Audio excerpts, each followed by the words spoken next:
Good morning. Now, on Monday morning, Dr. Long shared with you that this year is the 100th anniversary of the Negro Baseball League, and there's a Tip Your Hat campaign to honor and remember the incredible work and skill and talent that these players and these teams had to celebrate all that they accomplished, to remember all that they had to endure, and to pay honor to them. Each day this week, we're lifting up a different baseball player, and this morning I want to talk about Satchel Paige. Now, yesterday was actually his birthday.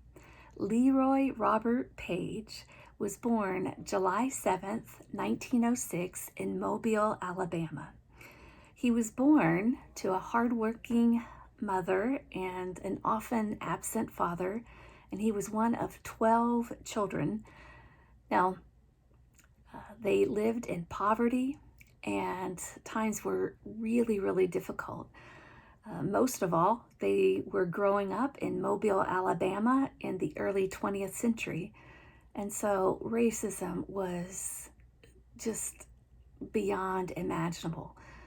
But the family worked hard to stay together, and the kids had to start pitching in to help the family to buy food and clothing. And so the kids would start working sometimes as early as 6 years old.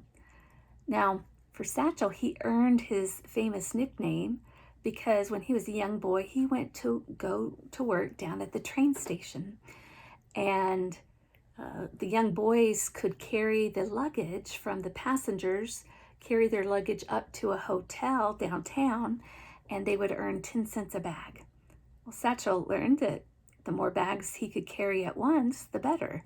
And so he got a long pole, and he looped the handles of the bags or the satchels through the pole, and he would prop this on his shoulder, and he would have all these different satchels hanging down, but he would carry several at once.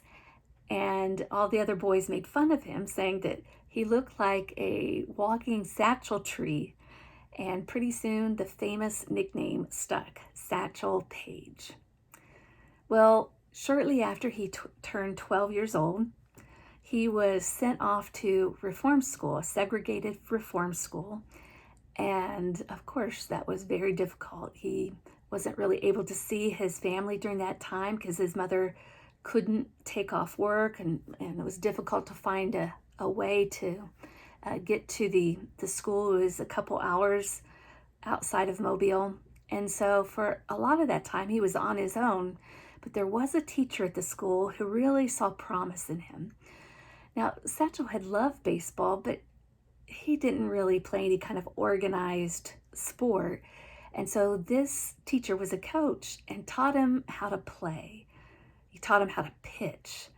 And most importantly, he taught him how to think about the game, how to be a smart player, how to read the other players, and how to watch to know exactly what pitch to throw when.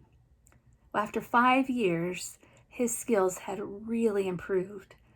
Now, the Negro Baseball League had formed while he was in the reform school. It had formed in 1920, and he was released in 1923. His older brother was playing for the league for a little while, and it wasn't long before he caught their attention as well. The problem was he couldn't sign a contract without his mother's approval because he was still underage. But finally, they were able to talk her into letting Satchel play ball for them, and his career began in 1924. Now, over the years, he was always dreaming of getting to play for the major leagues. But of course, at that time, there was a strict separation, and he made his name in the Negro Baseball League. It wasn't just one season, though.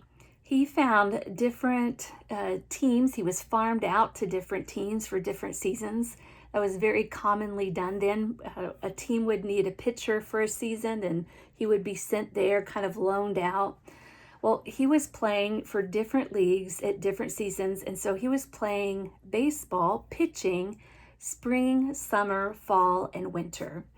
To do that, he would travel all over the United States, and he would also travel and play different years in Cuba, Puerto Rico, Mexico, Venezuela, the Dominican Republic. He was always at work. In the times, wherever he was at, if he wasn't playing a game that particular day, he would travel to rural areas and set up an exhibition, either of his pitching or more often an exhibition game where he would get a team of African American players and he would arrange for a team of white players.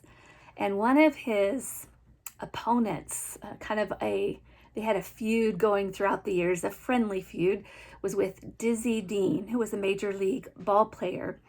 And Dizzy Dean was a very famous pitcher. And so Dizzy Dean's team would often play Satchel's team throughout the years. And I wouldn't say that Dizzy Dean was progressive or liberal in his views, but he had an incredible respect for Satchel Paige, calling him one of the best pitchers he'd ever seen.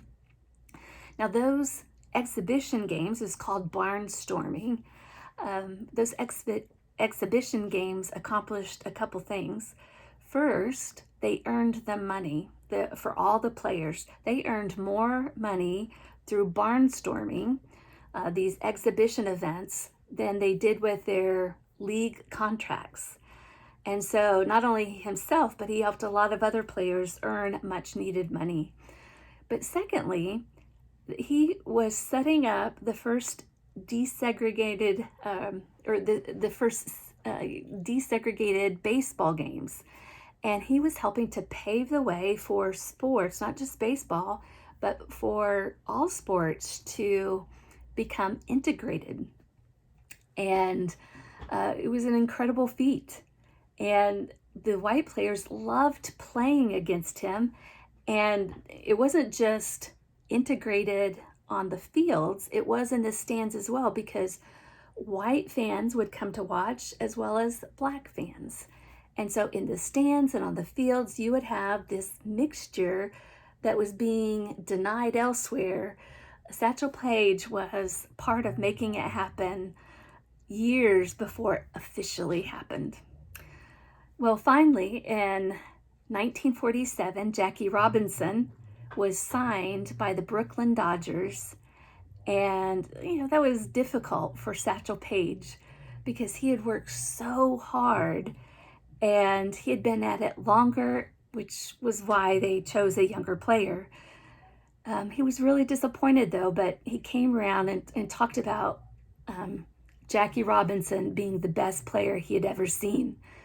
But the next year, 1948, the manager of the Cleveland Indians signed Satchel Paige to play for their team. And he would go on and play for the Major League Baseball until 1953 when he retired.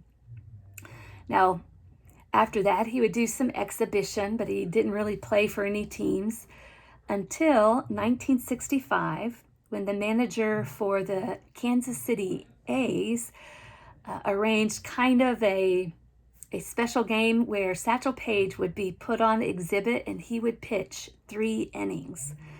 Now, they really created this big event where the manager had arranged for a rocking chair to be put by the dugout and a nurse to be on hand because Satchel was so old at the time. No, he had been 42 years old when he was a rookie. This was several years later, and so he was playing up to this idea of him being so old and decrepit, and yet when it came time for him to pitch, he hopped up. He only took 10 pitches to warm up, even though he had been out of baseball for 12 years. And for those 3 innings, there was only one player that got a hit.